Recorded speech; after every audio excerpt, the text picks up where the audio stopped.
Halo viewers, Assalamualaikum warahmatullahi wabarakatuh. Kali ini kita akan membahas cara membedakan dispepsia fungsional dan dispepsia organik. Apabila kalian ingin membedakan dispepsia organik dan dispepsia fungsional, kalian bisa ke dokter dengan cara USG, endoskopi, foto ronsen, dan tes darah.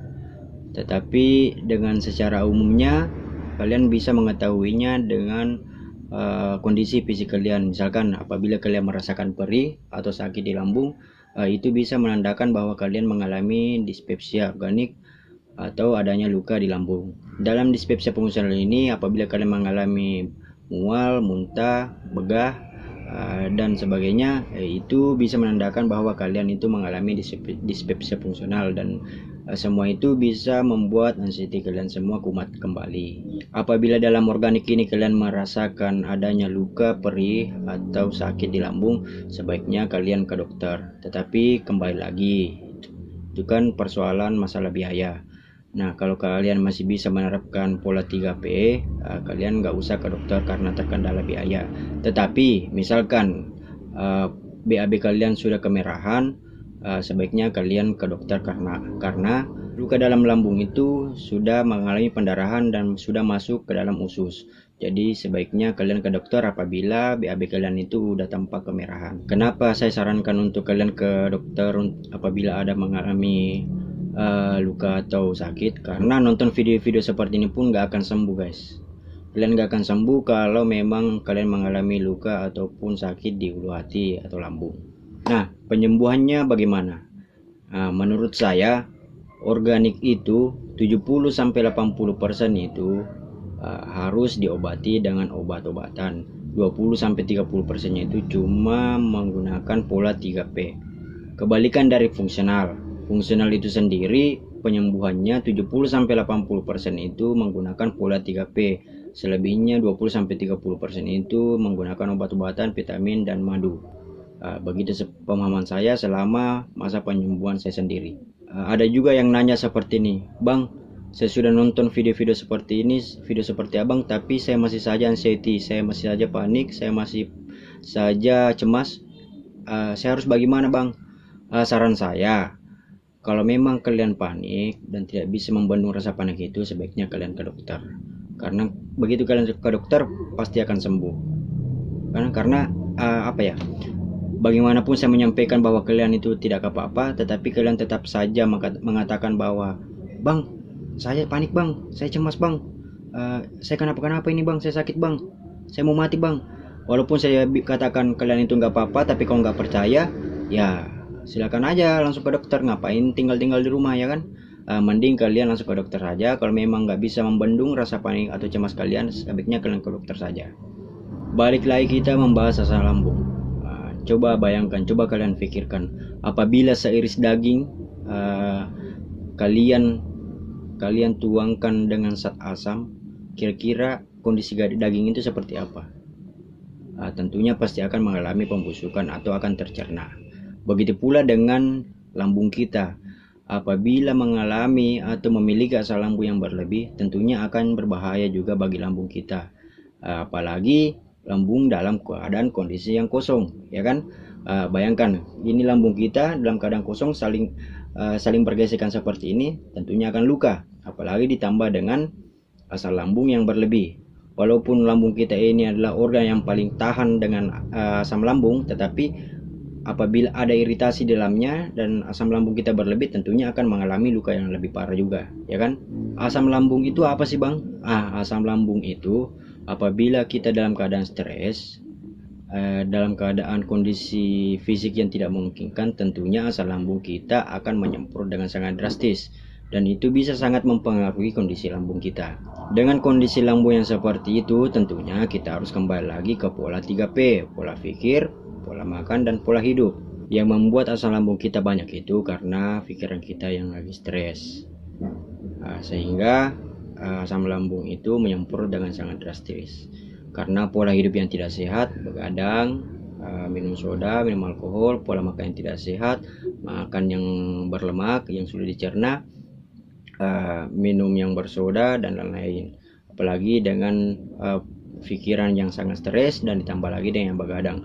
Tentunya itu sangat mempengaruhi asam lambung kita. Nah, kembali lagi ke pola 3P, karena pola pikir kita yang rusak, pola hidup kita yang rusak, pola makan kita yang rusak, makanya kita harus kembali memperbaiki pola 3P itu untuk memenuhi proses penyembuhan kita.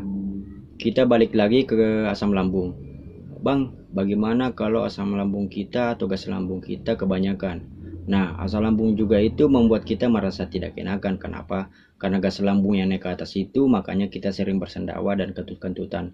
Dan asam lambung juga itu bisa membuat kita mulut kita bau dan kita merasa badan juga kita terasa bau. Makanya bagi kalian atau perempuan yang sering-sering diet itu hati-hati dengan kondisi asam lambung kalian. Pasti nggak mau kan kondisi badan kalian itu seperti bau muntah, atau mulut kalian bau muntah, kemudian keringat kalian itu berbau, apalagi kalau udah dekat-dekat sama pacar ya. Tentunya pasti kalian nggak mau ya kan. Lanjut lagi, Bang, obatnya apa Bang untuk asam lambung? Seperti video-video saya sebelumnya, saya sudah katakan di video sebelumnya bahwa obat pengikat untuk asam lambung itu ada beberapa macam. Yang biasa saya minum itu seperti lansoprazol, omeprazol, antasida, dan lain-lain. Itu bisa mengikat asam lambung kita untuk sementara agar tidak berproduksi secara berlebih. Tetapi sekali lagi saya ingatkan, mengkonsumsi obat-obatan itu dengan cara berlebihan tentunya tidak baik bagi organ tubuh kita yang lain. Makanya kalian jika ingin meminum atau mengkonsumsi obat, sebaiknya kalian mengunjungi dokter dan meminta resep dokter. Faktor psikologis pun sangat mempengaruhi GERD dan anxiety kita.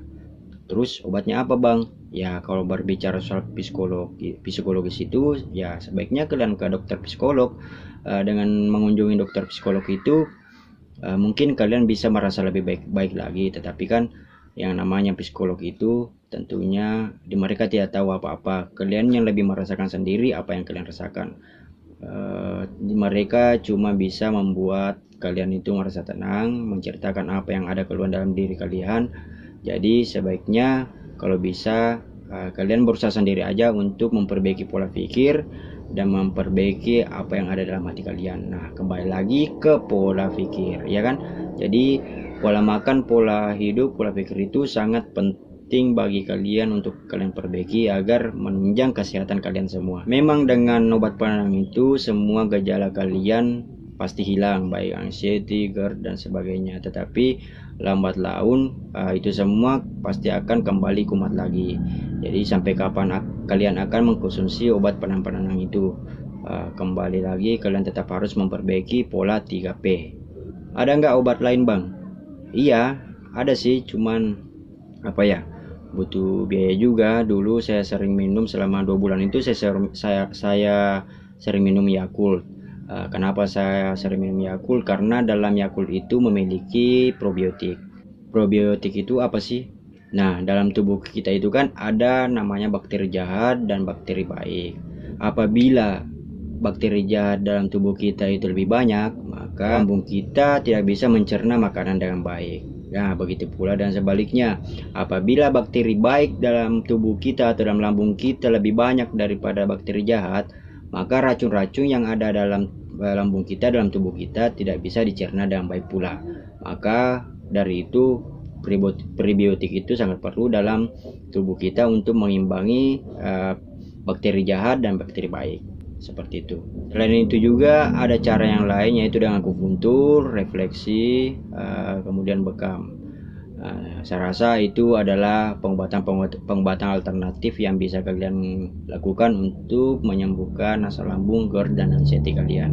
Kesimpulannya, bagaimanapun usaha kalian itu dalam mengkonsumsi obat, mengunjungi dokter, ujung-ujungnya kalian tetap harus memperbaiki pola 3P ini. Pola pikir, pola makan, dan pola hidup. Maka dari itu perbaiki makan kalian, perbaiki pola hidup kalian, tidur yang teratur, makan yang teratur, dan perbaiki perasaan dan pikiran kalian agar kalian tidak stres, kerja lambung kalian itu normal, lambung tidak ikut stres juga. Saksikan terus video ini, kita akan lanjut di video selanjutnya. Jangan lupa like dan subscribe-nya, dan jangan lupa share apabila video ini bermanfaat. Semoga kalian lekas sembuh. Assalamualaikum.